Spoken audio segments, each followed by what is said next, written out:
Welcome to UCF Knightline, your source for UCF sports and former player information.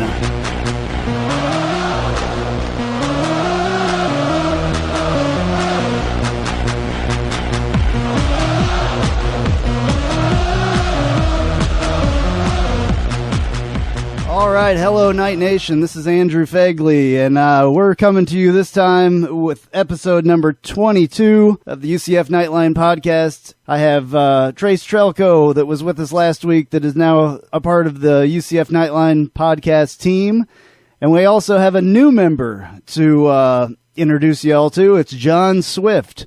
John, are you there? Yeah, I'm here, Andrew. All right. Tell us a little bit about yourself and how you became a part of the UCF Knightline Podcast. Sure. So, big UCF athletic supporter, alumni. I graduated in 2007. So I liked UCF so much that I came back for a fifth year. Was there for all the O'Leary years. Been following the program kind of on its ascent. Love everything UCF. So when I heard your podcast, I began listening to it and happy to contribute. Awesome. We're glad to have you. Trace, are you there? I am here. Good evening, Night Nation. All right. This week, we're really glad to have both of you guys. Trace, you're out on a holiday, a Christmas thing, out with your family. So that's why you're not in the studio this time. And John, you live in the D.C. area, correct? Yes, that's correct. All right. And so you will now be our D.C. correspondent. I can throw the show to our D.C. division, our Washington bureau from now on when you're on. So that's exciting to me. I think the main thing that we're going to do here tonight is we're going to talk about the bowl game that's coming up on Friday, the Bitcoin Bowl in St. Petersburg. It's UCF against North Carolina State. I think the person here, honestly, that knows the most about North Carolina State, because you've been researching it a lot, I think, is John. So, John, why don't you start us off with our bowl breakdown and talking about North Carolina State? Sure. Well, UCF's coming in pretty hot. When you look at past bowls, they've won their last three against some pretty good teams: Georgia, Ball State, Baylor. It's the third time at the St. Pete Bowl, so it should be not only a home field advantage from a distance perspective, but something they're used to. Obviously won 25 games after 3 p.m. and 14 straight non-Saturday games, so that should put us in good position if you pay attention to those trends. Having watched NC State, they have a very balanced offense, about 50-50 run pass. They don't turn the ball over a lot. They like to rely on the running backs. You might see them run a little bit of wildcat in there. Very mobile quarterback. Can make some good throws, make some mistakes. One thing that stuck out to me is they did struggle a little bit this season against some good defenses. The first game of the season, they only put up 23 against Georgia Southern. Got a pretty solid team this year. They got shut out by Clemson. 23 against Georgia Tech. And then the two games that I've paid most attention to is really Boston College and Louisville, because I think that represents the kind of talent level that UCF has on defense. So they put up 14 against Boston College and 18 against Louisville. They're accustomed to playing top teams. They've played and lost all four of those games to top 25 teams. Their opponents' records are pretty good, combined 85 wins. If you look at their four losses, they're only averaging 111 yards on the ground, and I think that's going to be one of the key stats in this matchup is to see if we can shut down those running lanes and really get in the backfield. If you look at the two games I mentioned earlier, Louisville, they had 128 yards rushing, and Boston College just 43. So BC really did a good job of shutting down the run game and making them one-dimensional. Looking back at those two games against Boston College, they're down at the halftime by 7. They had the ball in the second half, received it, and then on second down threw an interception, followed by 3 drives that led to punts, a fumble, and then a turnover on down. So they just were never able to get back in that game, and Boston College ran away with the victory. The Louisville game was a little bit different. They were down at half as well, and then they had a stalled drive, got a couple field goals, and then a touchdown late before throwing an interception to solidify the win for Louisville.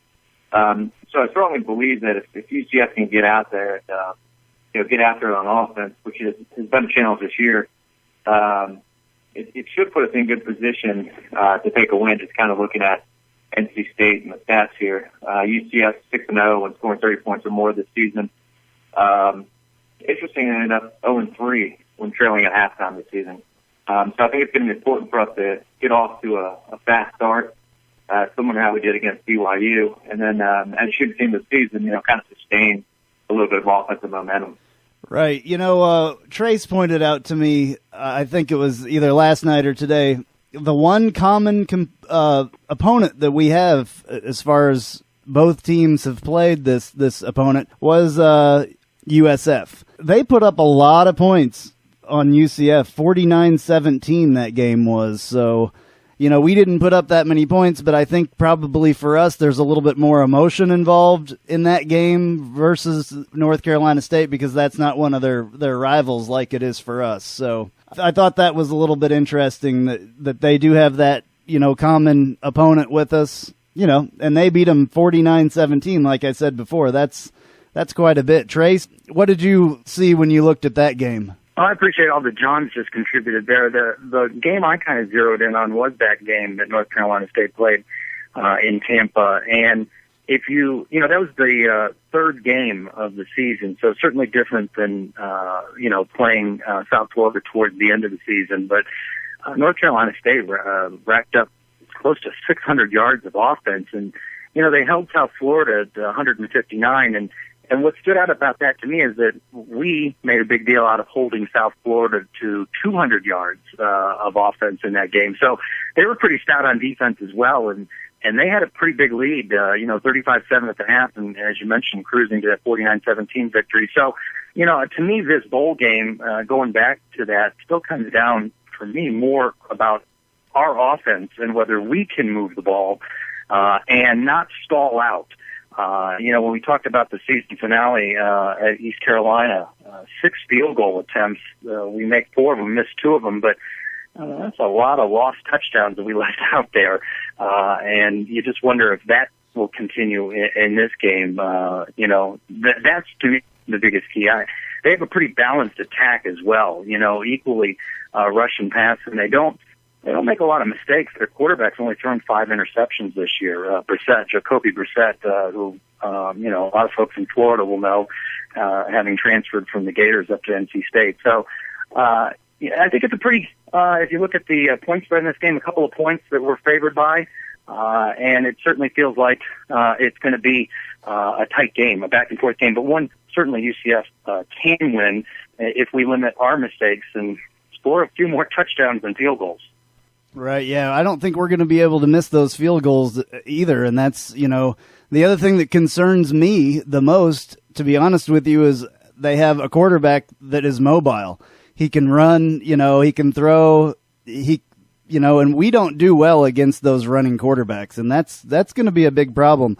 I actually watched the North Carolina State game just to kind of, see what North Carolina State was about, and that quarterback ran a lot, and that worries me.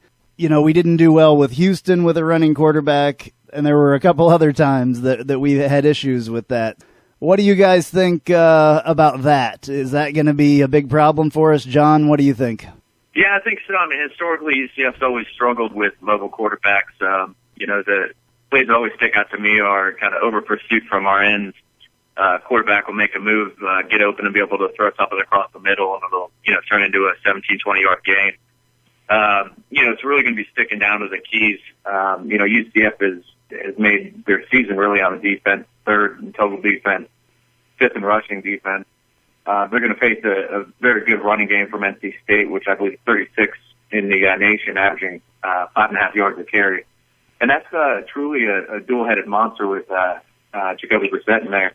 UCF, though, the last 3 games, holding their opponents to 1.2 yards per carry. So I know not the strongest teams, but when you look at South Florida and East Carolina, they're both run the ball a lot. We did a really good job being able to bite down on running backs. What worries me is kind of the option game, being able to pull it back or break one open. Brissett's a big physical quarterback. He gets certainly great tackles if we're not wrapping up. I think really getting after the quarterback is going to be important, as it is in every UCF game. We have 11 different players that recorded a sack. The guy I've been screaming his name all season is Miles Pace at defensive end. He's second on the team sacks. Really showed up last year in the Fiesta Bowl, and even though he's come off the bench all season, has really, been in the backfield creating problems, and I think kind of has that agility and strength to be able to pull down a guy like Jacoby Brissett. Obviously, our coverage on the back end is going to have to be good. Like East Carolina, I think it's another game that rests with our linebackers, Troy Gray and Terrence Plummer, being able to drop in coverage and limit those windows so the pass rush can get there. It is kind of interesting how players like turn it on for bowl games. I can tell you I've played in a couple bowl games, and they're exciting. There's nothing like playing on Christmas or the day after Christmas or New Year's or whatever it is. Bowl season and bowl games are just exciting, and it makes you want to play, harder than you ever have before, to be honest with you. A lot of times you're on TV in front of a lot more people. Hey, it's an exciting thing. We have played NC State before, and I believe that we won one and they won one. There's not, much of a rivalry. We're not horribly familiar with the team, but each coach this week in their press conferences did talk a little bit about each other. So I'm going to play those comments real quick. First, I'm going to play Dan Dorian is the coach of NC State, and I'm going to play his comments first. They are a little long, but I want you guys to hear them. I really couldn't find a good spot to cut him off in this clip that I did because he explains a lot about UCF, and it kind of shows what he knows about UCF. So I'm going to play those right now. We've had a couple days here to really hone in on Central Florida, a very good football team that's been able to sustain success, obviously won 3 of their last bowl games. And, when you watch the film, they're just a team that is well coached, that doesn't beat themselves, that has good players, that finds a way to win.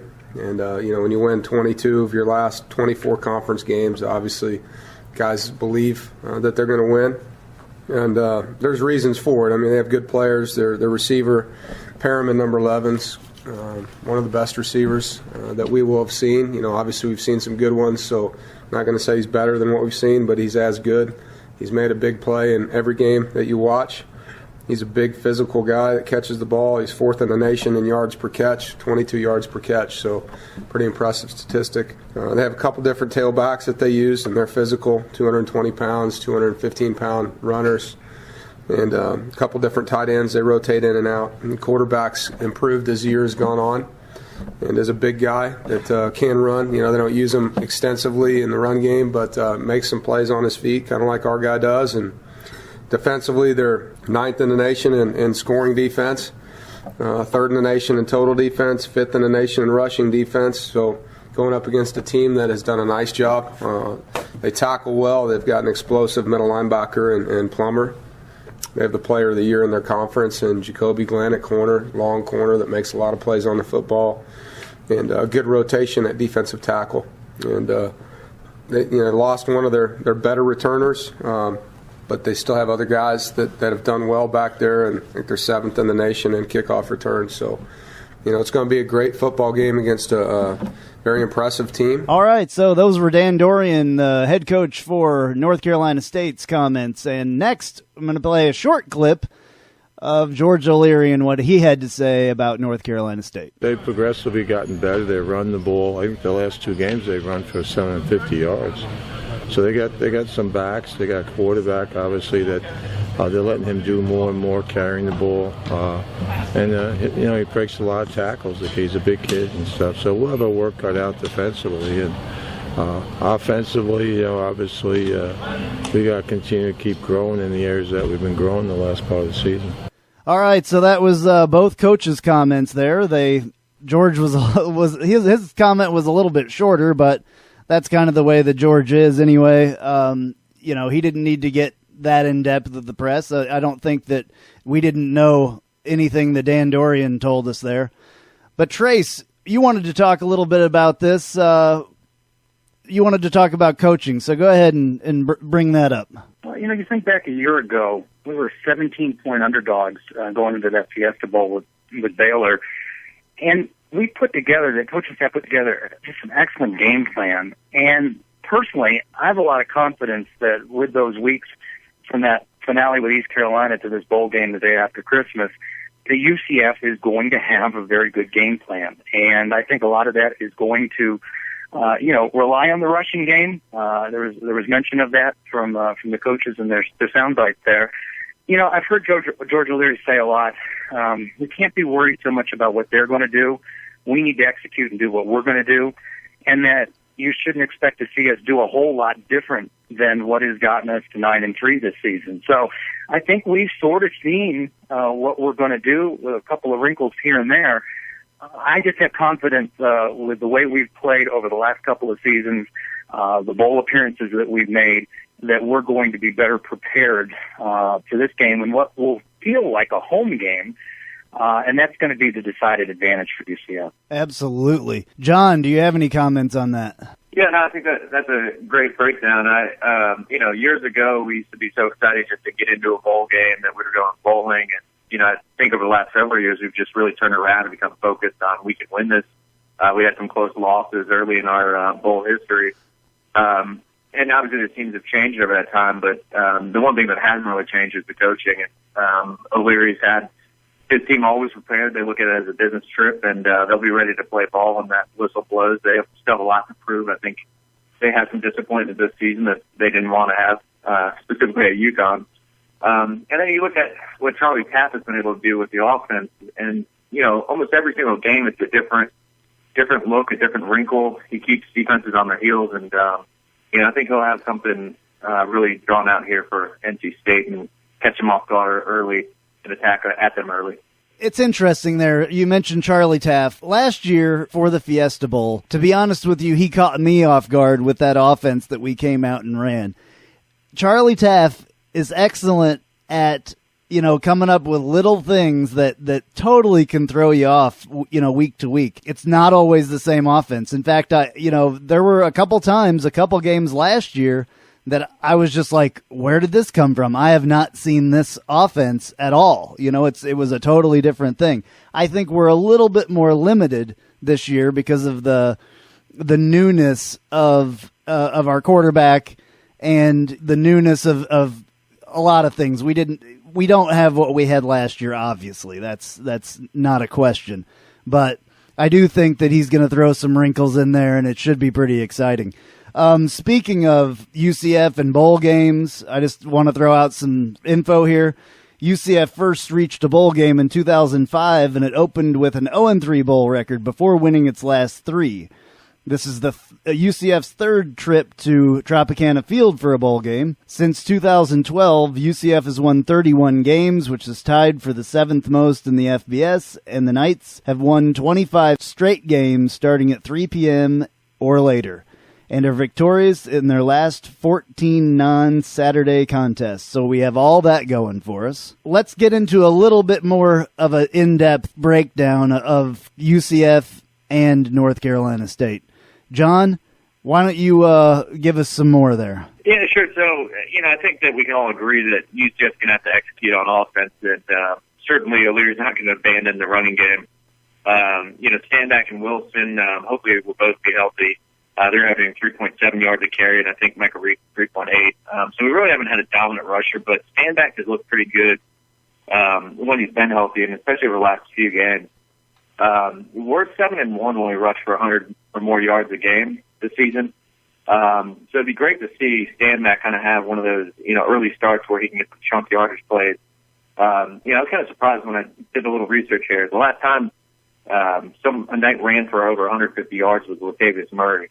So it's been a while since we've had a big running game, but I think as long as we can get, 4.5 yards a carry, and Standback just, getting everything he can, squaring his shoulders and just running, I think that'll be good for UCF. I've watched some of the tape on NC State, and their tackling is pretty good, but you can see against some really talented backs they have some troubles. So I think Standback might be a guy, given his physicality, once he gets some speed in the second level, if our offensive line can create those holes, that we might see some big chunk yardage plays.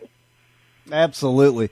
Hey, speaking of Latavius Murray, just because you brought his name up, he had a pretty good game today in Oakland. Did you guys see any of that game by chance? I was watching it on the NFL goal line thing or red zone. I'm sorry. They were talking a lot about Latavius Murray, and a lot of good things were said, and he played a heck of a game. Did you guys see any of that? Did not. Okay. Well, he actually led the team today with 23 carries and 86 yards. He was averaging 3.7. Didn't have a touchdown or anything like that. They kicked quite a few field goals and, threw a couple touchdowns. But it is awesome to see Latavius Murray out there and basically starting finally for the Oakland Raiders. Not that I'm an Oakland Raiders fan. I have to, tell that every time. I am a Latavius Murray fan, not an Oakland Raiders fan. I'm sorry, I kind of went off the subject here, but any other NFL news for today that you guys saw? We could just jump back on the running game there in the bowl preview. I looked at that game that North Carolina State had against Georgia Tech. It was the 10th game. They fell to 5-5 in that game. They gave up 479 yards on the ground. So when we're talking about stand back and establishing the running game and he being a key, I think there's a great opportunity for us here to control line of scrimmage, control the clock, and I think those drives have got to end in more touchdowns than field goals or field goal attempts. I think the key here for us is the running game. I think there's opportunity there. That's where they can be exploited. That's true for sure. Standback has to be healthy, and we don't know, what's going on, but we have Micah Reed as well. So I'd like to see Micah Reed get some touches for sure. But we definitely, yes, we have to control the ground game. John, you talk about health there. They've had a couple of weeks since the last game, and though this bowl game is earlier than certainly a New Year's Day bowl, practically everybody's going to be healthy. We already know J.J. Wharton's out for the year with the ACL surgery, and this past week we learned that Joey Grant's going to be lost for the bowl game with season-ending surgery. But other than that, the team has had some weeks to heal up, and hopefully for what has been a kind of an injury-plagued season for Will Standback, this will be full health and, full speed ahead for him. Absolutely. So key to the game on the offense is to control the ball and run and control the clock and the time of possession, correct? Yeah, I certainly agree. It's going to be a challenge up front. Obviously, Joe Grant's going to be out. He's been starting at right guard the last two games. We've shuffled that offensive line around a lot, although they've gotten a little better through the season. NC State defensive line averages 280 pounds, so they're big, they're physical. They were supposed to be the bright part of this defense for NC State early in the season, but just never really showed up in the way that a lot of their fans were expecting. But they are athletic. Certainly watching some game tape, you can see that they're able to get some penetration, and that's really what's going to challenge us is our offensive line to be able to, get a body on a body and really push their guy back and create those running lanes. All season we've seen our various running backs, kind of dance a little bit in the backfield just because there's just nowhere to go. So there has to be some running lanes opened up, and really excited to see if this offensive line can get after it.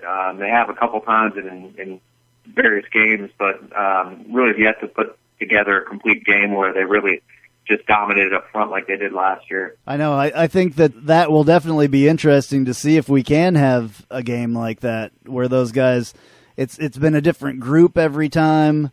Joey Grant's not there. There's a lot of factors that make this an interesting game as far as the offense goes. We do. On that point, where do you think we are in terms of Justin Holman? He's matured throughout the year. What do you expect to see from him with this? He's been in nearly all 12 games, having come in that Penn State game in the second half. What do you expect to see from him in this?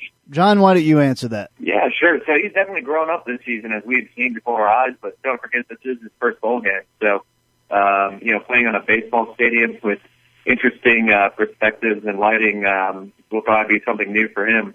And just kind of that whole atmosphere, will he be focused? We've seen him kind of up and down. He had a, better end of the season than he did all throughout, kind of that up and down throughout the season. Interestingly enough, though, he's thrown for more yards and more touchdowns than any other quarterback in the George O'Leary era. other than Blake Bortles and Stephen Moffitt in 2005, which I thought was kind of interesting because you have some pretty good quarterbacks in there. We had Jeff Godfrey, who took us to a bowl win over Georgia in 2010.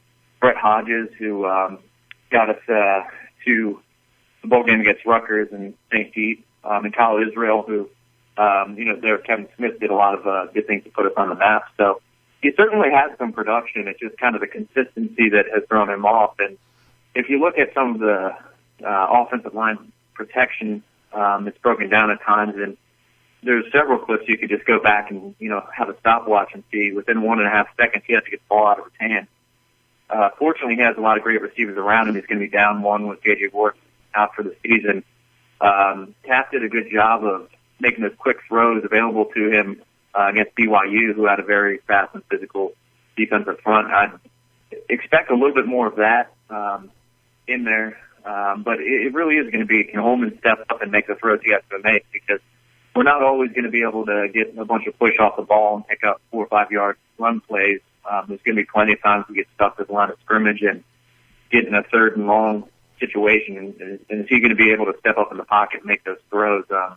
We've seen him do it. We've seen him miss open guys. We've seen him just, be way off, throwing off the back foot or off balance. And, I think mentally he seems like a kid that prepares pretty hard, and I think he'll be there. He'll be focused, just hoping that he executes to the best of his potential, because he certainly has a high potential, but I think we've only seen pieces of it. And obviously, as a UCF fan, I think we're all hoping that all comes together and he can really shine. Yeah, I'm actually looking forward to that as well. I'm actually looking forward to what he does on the big stage of a bowl game. I want to see what the composure of him will be like.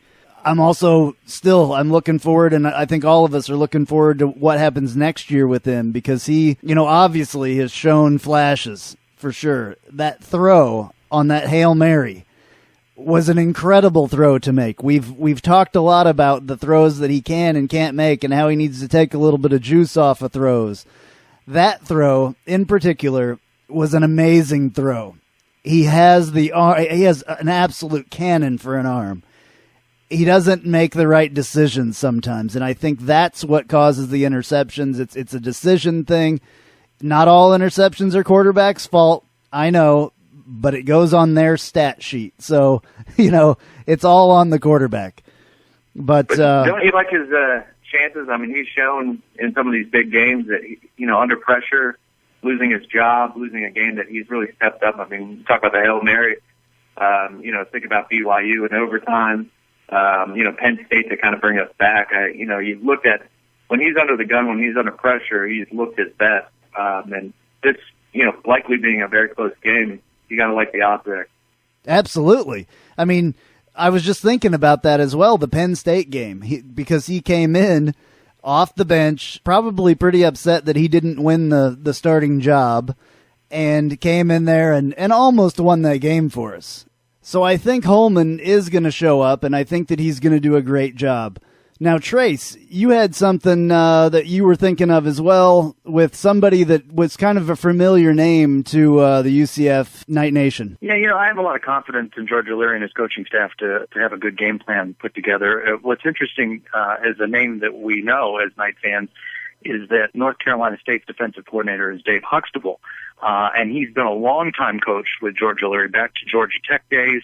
And then, of course, with UCF from 2004 to 2010, where he coached linebackers, special teams, and was defensive coordinator from 2008 to 2010. So while we're talking about George O'Leary and the coaching staff putting together a good game plan, perhaps emphasis on the run, you got to think that Dave Huxtable knows George O'Leary's tendencies, and that's going to be a big part of the game planning by North Carolina State. But George O'Leary knows that Dave Huxtable knows, so hopefully in that chess game, UCF's coaching staff can put together the right moves to counter whatever Mr. Huxtable thinks he knows about what we're going to do on offense.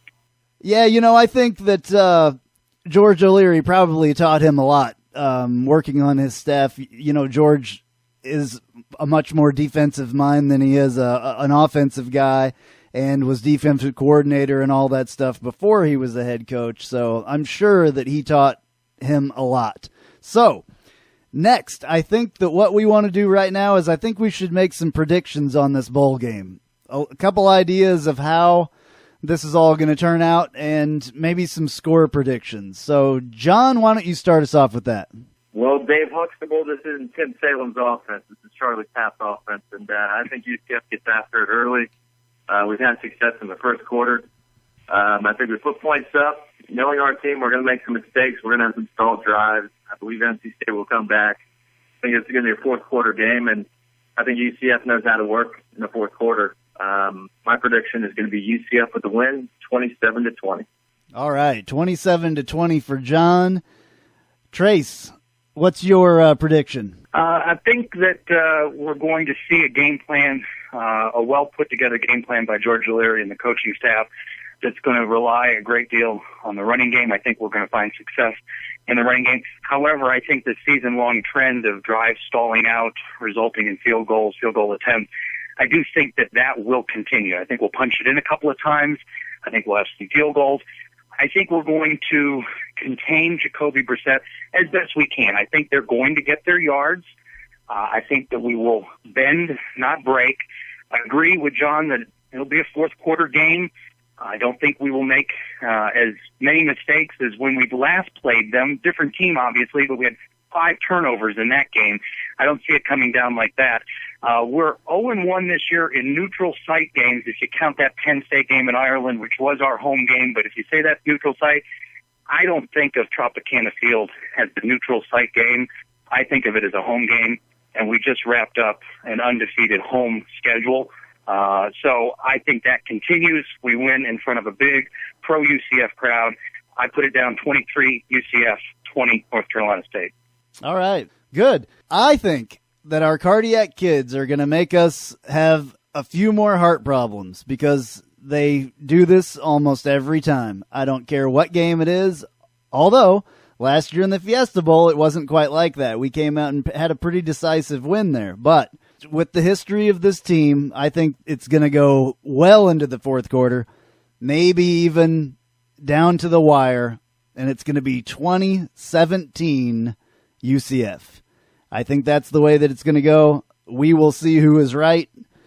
Anyway, how about some other bowls this week? There was a couple bowls. There was actually, I think, 4 yesterday. There was the Carriers New Orleans Bowl.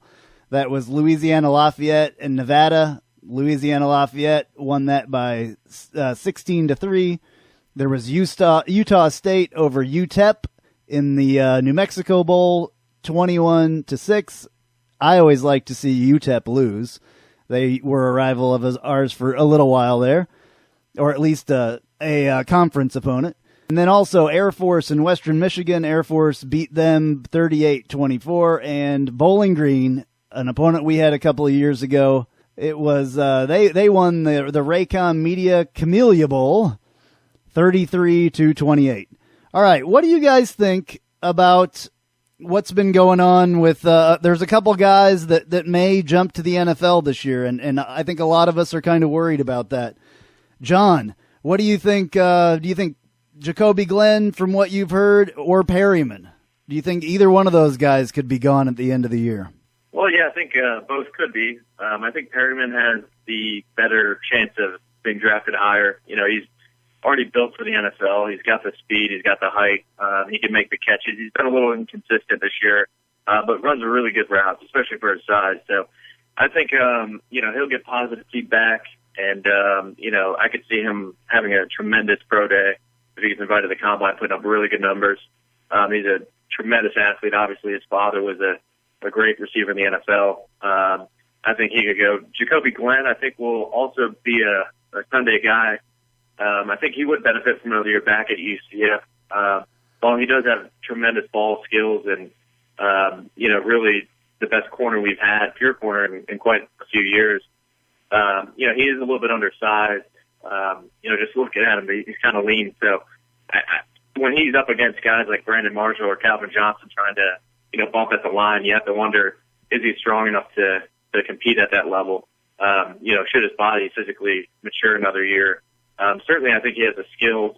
Needs to tighten up a little bit in some of the coverage and transition. And he'll be a guy that you'll hear his name on Sundays. But I certainly think he'd benefit from another year coming back. All right, yeah, I think that both of those guys would benefit from another year. I hate to see him go. I mean, Jacoby was a second-team All-American this year.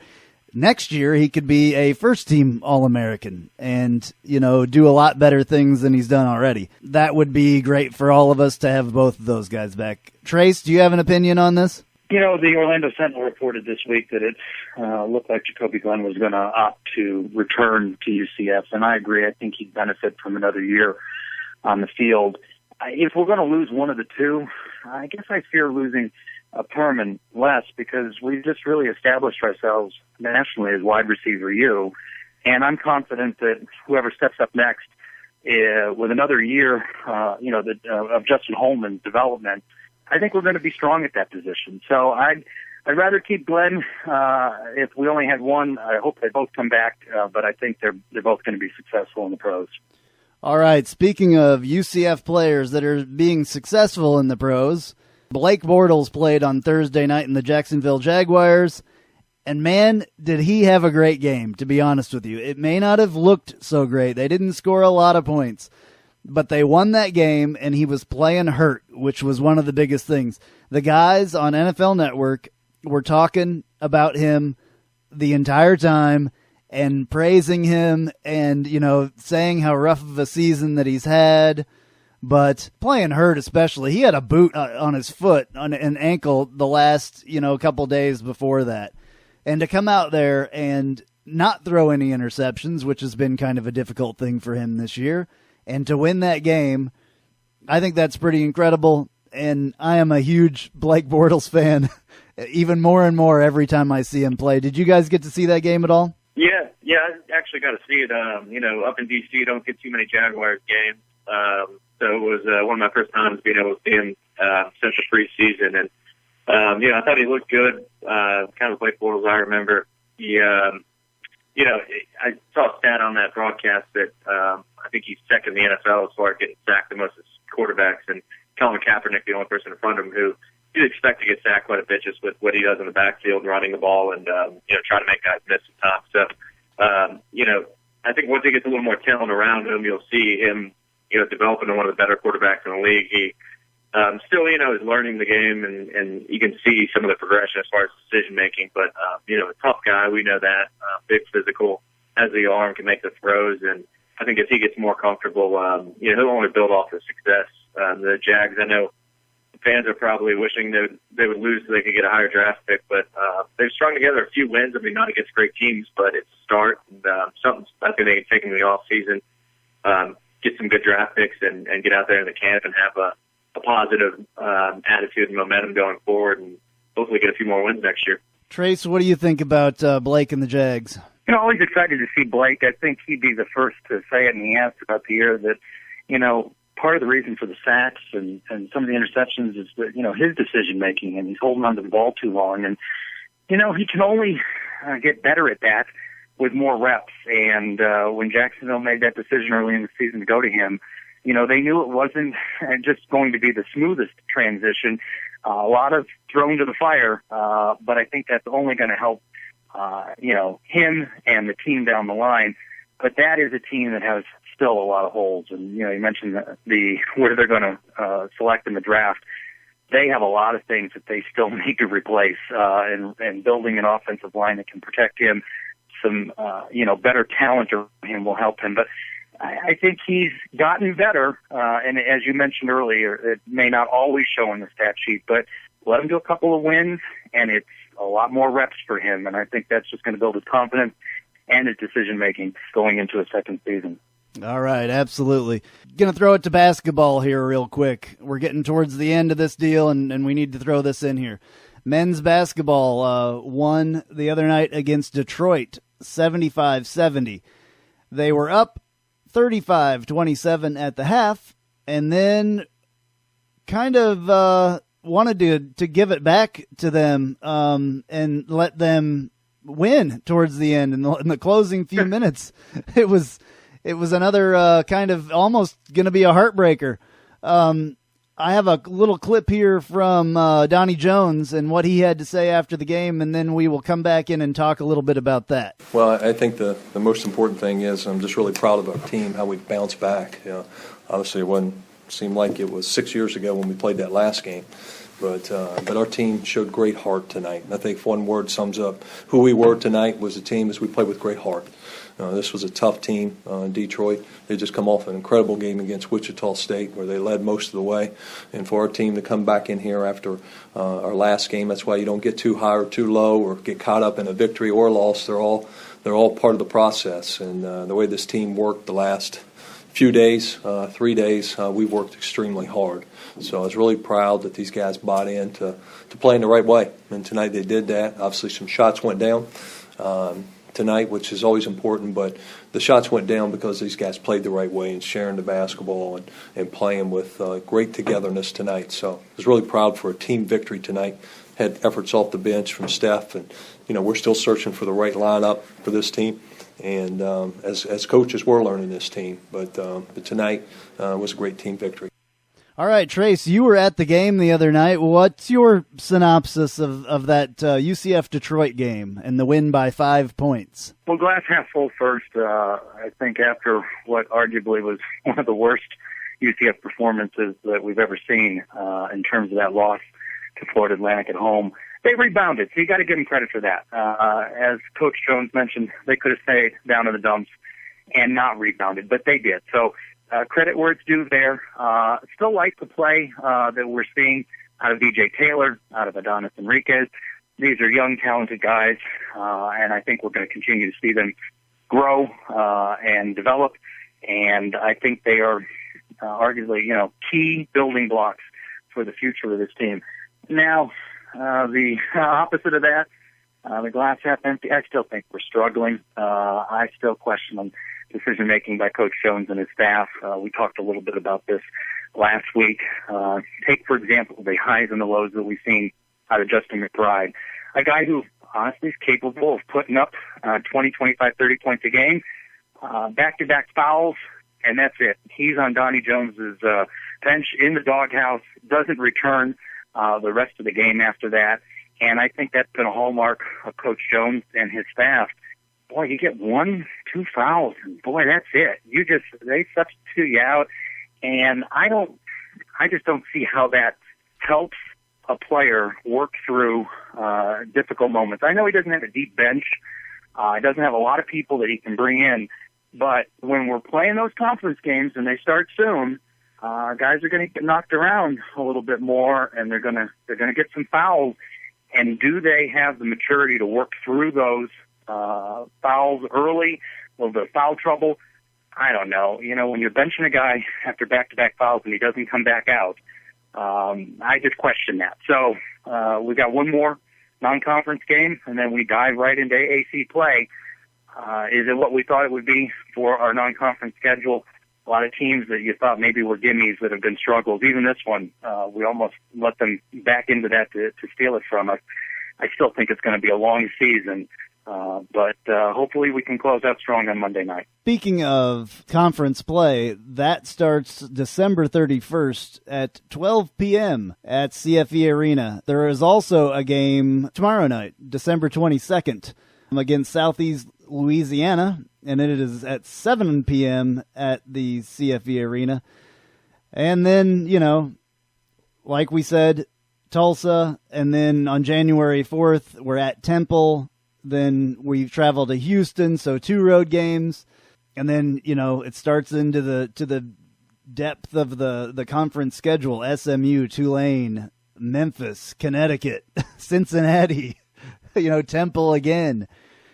I think it could get really ugly, and I'm worried about that. But I think maybe this year is kind of a building year with those young guys, BJ Taylor and Adonis Enriquez. Well, we're waiting until next year to see what the recruiting class of Taco Fall and the other guys that we're getting. It's going to be a definite different year next year, hopefully. One more thing I have to get off here real quick. I have to say that on our website now, on the left-hand side, we have a couple sponsorish type things that are going on over there. We have the best of Las Vegas. I know a lot of you guys like to go to Las Vegas. On the left-hand side of our website, we have a picture there, and if you click on that picture, you can go to the Best of Las Vegas website. You can get a pretty good discount. You have to go through that link to get that discount, though. I think it's at least 25% on a lot of different stuff in Vegas. There's also one there for Lanuba, which is the Circus Olé show that is in Orlando, and you can get discounted tickets there as well. Please click on those links and please buy your tickets and stuff there. That'll help us out, and, we can get better guests and do a better show for you all with doing that, because we do not have a bunch of sponsorship. We're working on it. If you know anybody out there that wants to sponsor us, if anybody wants to offer sponsorship or a place that we can do this show, maybe at a bar or something like that, so people can come out and watch us and interact with us on a live basis or something like that, let us know. You can also call 407-205-7427 and leave us questions and comments. So, John, thank you very much for joining us this time. We will look forward to having you back on more shows. So thank you from the Orlando Bureau to the Washington Bureau. Yeah, appreciate it. John Swift from the Washington Bureau. Have a good one. Charge on. All righty. Trace, we will talk to you next week as well. And safe time out there on your vacation. And Merry Christmas. Yeah. Yes, Merry Christmas. Happy holidays to everyone. Go Knights. Big bowl win coming up on Friday. All righty. That's going to do it for us. This has been the Knightline Podcast. And this is episode number 22. This is Andrew Phegley. Thank you very much for listening. We will see you next week after a UCF Bowl win. Charge on. UCF, let's go Knights. UCF, charge on to the field. With our spirits, we'll never yield. Black and gold, charge right through the line. Victory is our cry, B-S-E-T-O-R-Y.